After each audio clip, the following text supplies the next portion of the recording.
Well, good after rainy afternoon. It is a cloudy, rainy, muggy day back in Ohio. So this was Aspen's kids, and I brought a fly swatter, so they better go play. So these guys have been doing great. I couldn't put them in the grass, so we came down here on the patio, and it's even wet, but at least it's not as wet and muddy as the grass is. These guys are doing really good. Allie did new weights for me, for you, and they are like super active, super crazy, and they're all doing really good. So they're due to go into the vet next week for spay and neuters. I think it's next week. I'm pretty sure it is. So Allie put down microchip numbers for me and collars. We may have to give him an education. 8317 is a female neon pink collar, and she didn't give me colors of puppies. So, okay, I'm gonna read you off collar colors. I hope you all know your puppy colors, because I can't give them to you, so I'm sorry.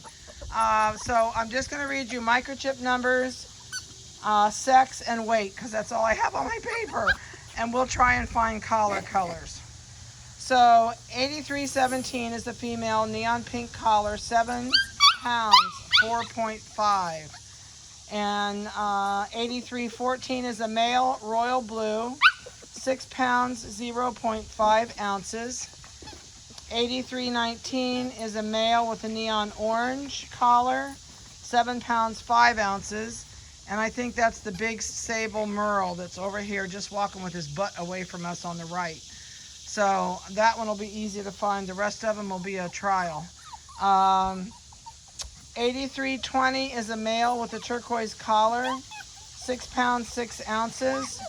8318 is a female with a neon green collar. She is 6 pounds. 8316 is a male with a yellow collar, and he is 5 pounds, 10 ounces. 8324 is a male with a purple collar, 6 pounds, 4.5. So that gives you collars and microchip numbers. I can tell you that the white party is the turquoise collar, and the neon pink collar is the light colored merle female back there in the corner, right there with the side view. Neon orange collar is the merle right here. I'm positive it's the one with the most red on it. And the rest of them are going to be maybe impossible. Purple collar is the mouthy one right here in front of me.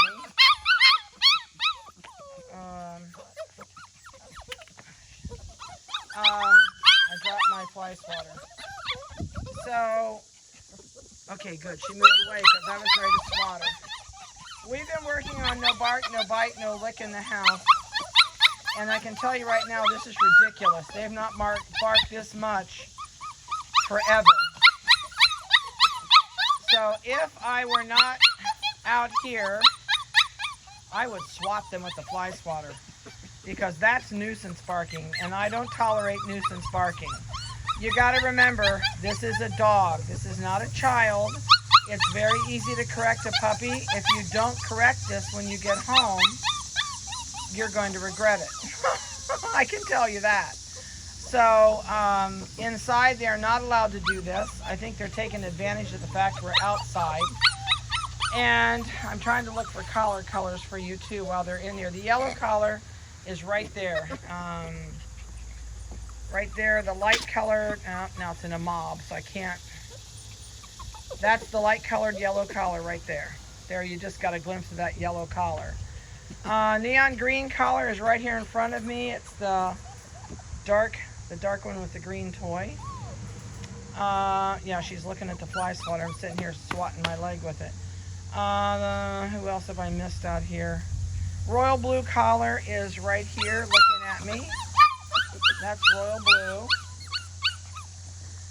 No bark.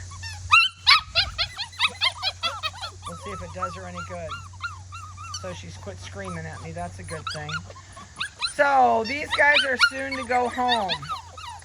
So the biggest thing I can tell you is whatever you don't want them to do when you go home, don't let them do it.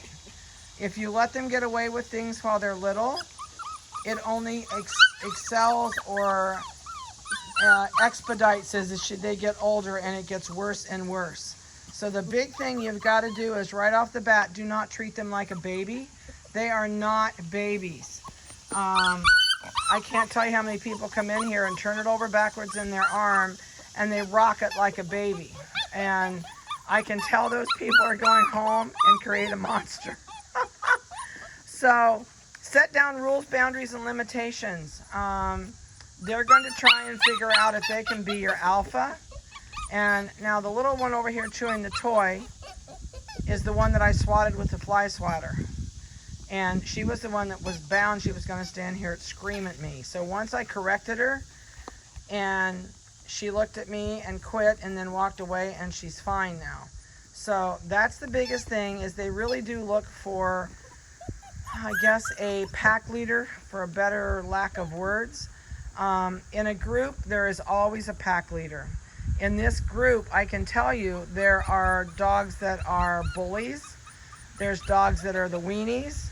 Now, if you take the bully out of this group, and all of a sudden they realize, and you can see who the bully is over there in the corner. You take the bully out, he's got her down and chewed on her, and he'll get away and leave her alone in a minute because she's not going to argue with him. But if you don't, they're going to, and this is my barker right now. She's going to lay down because she's mad. I didn't pay any attention to her. But the pecking order changes. When you pull a bully out of the group, all of a sudden, there's not that bully. Somebody else moves into that position. So you have to be the pack leader at your house. No ifs, ands, or buts about it. You just have to. You can't let this dog run all over your house. You need to set up a crate for it in its own area, not in your bedroom. Don't let it sleep in your bedroom. That's the worst thing you can do. You want this puppy, especially if you're a family that's still home because of COVID. A lot of people had such a hard time when COVID was rearing its head big time a year ago. They all rushed out and got a puppy. They kept it with them 24 hours a day. They slept with it in their bedrooms. They never put it in the crate. Somebody always had it. And then, by golly, when they went back to work, they can't understand why they had a schizophrenic dog. Because the dog was never left alone. You've got to let this dog have some independence. So put the crate in a room where you're not at. And do not keep it with you all the time. It does not have to sleep on the pretty little crate in front of your, or a pretty little pillow in front of your fireplace, or by the couch on the floor at your feet. For the first 6 months, this dog should not sleep on your lap. It should not sleep on the floor. It should sleep in its crate. The more they get used to their crate, the better they like their crate. These are over here chewing on the brick wall. This is how they're cutting their teeth. So just keep in mind, even the first day, when you go home, if you hold this dog in your lap all the way home, then you go home and put it in a crate, don't expect it to be quiet. Screaming at the puppy does no good, just like screaming at kids does no good. Threatening it does no good. I have a client this year that went home and immediately went nuts because when she told the dog no bite, the dog still bit her instead. She couldn't stand it. She called me and she goes, "This dog pays no attention to me. It bites me all the time and it doesn't listen when I say no bite." Well, you know, you can't just tell them no bite, no bite, no bite. You have got to do a reaction to their action. If you don't cause them a little bit of discomfort to the no bite, they're not going to pay any attention to you. But once they learn you're not going to tolerate it, and you have corrected them physically a couple of times, they're going to, when you say no bite, they're going to back off and let go. They're not dumb, that's for sure. I tell people most of the time they're smarter than their third grader. A lot of people say they're smarter than their first grader. Well, I think Schnoodles have that bypass the first grade. They soon learn who they can ignore, who they can pay attention to. If you are a weak person, that puppy will not pay attention to you because it recognizes It feels it and it senses a person's weakness. So you have to be the pack leader. Um, I've had people say, well, I call the dog and it doesn't come to me. I call the dog and yell at it, it just goes the other way. Well, yeah, if you yell at it and call it constantly without, a reward when it gets to you, and I don't mean a treat reward, it can be a play with a toy reward, they're not going to pay attention to you. But if you're a family that says you better quit it, and you never do anything except say better quit it, your dog is never going to stop it. These guys are used to nobody being around them at night. I've got them all separated into different kennels, so they're not all as a big group. It's much better that way. I know we just had one of Ginger's puppies go home today. Now that puppy only has to go two and a half more weeks, and it's finished with all of its shots. So it has been here almost 13 and a half weeks. And it does not bark, it minds, it listens, but it's been with us and we've trained it the whole time, and we've not babied it. We didn't feel bad for it because it was by itself. We gave it something new to do every day. It went outside and played with other dogs, but then would go back in a crate separately. We're having a cool game of tug of war. Oh, somebody quit. There they go. Says, I got to get a hold again. Hold on. So honestly, you've got to set down rules, boundaries, and limitations, and you got to stick to them. This puppy that's over here begging to get out, I would ignore it. And if it kept it up, I would probably swat it and tell it no, and it would go away. A leather fly swatter does not hurt your puppy. Granted, if you use a plastic fly swatter, they hurt. Guaranteed they hurt. So I do have leather fly swatters here. I think they're like $4, $4.25, something like that, maybe $4.50. But we have them made by the Amish. So the swatter end of our fly swatters are leather. They get really floppy. Can you tell the sun just went down? So it just darkened everything. And I don't use a rolled up newspaper. I don't know why, I just never have. There comes the sun back out a little bit. And for me, a leather fly swatter works awesome. It usually takes 2 days, and if you're persistent about it, don't let the kids do it. But if you're persistent about it, they absolutely learn what you want them to do. But you got to remember they're a puppy. So when these guys go home with you, please note, don't expect a whole lot for 2 weeks. They may not listen to you. They may not, respond to. They're too little to teach commands to. The only reason they know no bark, no bite, no lick is because we do that on a consistent basis. When we pick them up, we don't let them lick us. When we walk by their kennels, we don't talk to them. If I want to talk to one of them, I pick them up and take them out. But this is kind of like taking a foster child home. They don't know you. They're scared to death. They've got to get adjusted to your family, your smells, your noises, your house, your everything. And it does take a little bit. Usually by the end of the first week, you're finally seeing them fit in a little tiny bit. And by the end of the second week, you're getting a feeling that they are, they're getting it. It's finally clicking, and their routine should be starting to get to be a habit. Every time these puppies go to sleep and take a nap, they're going to piddle when they get up. So if they're asleep 20 minutes and they wake up, it's out the door. That's why don't leave them on the floor on a bed, because they'll wake up and you're busy and you don't notice, and they've already walked someplace and piddled. So they can ruin your house pretty quick and your carpet pretty quick.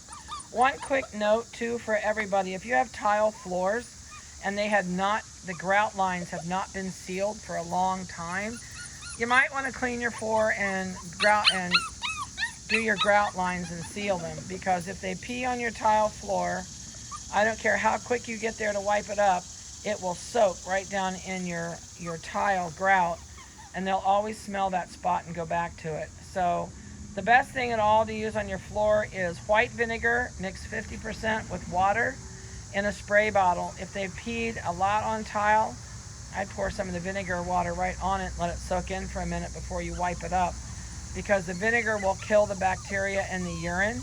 If you don't kill the bacteria in the urine, they're going to smell it every time they go to that area, and they're going to pee in the same spot. So everybody should have gotten your videos. If you have not, shoot me a text, because a lot of times they end up in your spam files. But those did go out, and you should have two emails from me that are private. One is your video for your puppy go home videos, and the other thing is your vitamin information. So if you have not received those, let me know. I've got kind of a slow evening tonight, and I can email them right back out if they haven't made it. And what I'll do is I'll text you if I email it again, and you can check that at that point, because I'll still be sitting with the computer system. So anyway, all right, I've had you. No bark. No. Yeah, stubborn. They're looking at me swat my leg.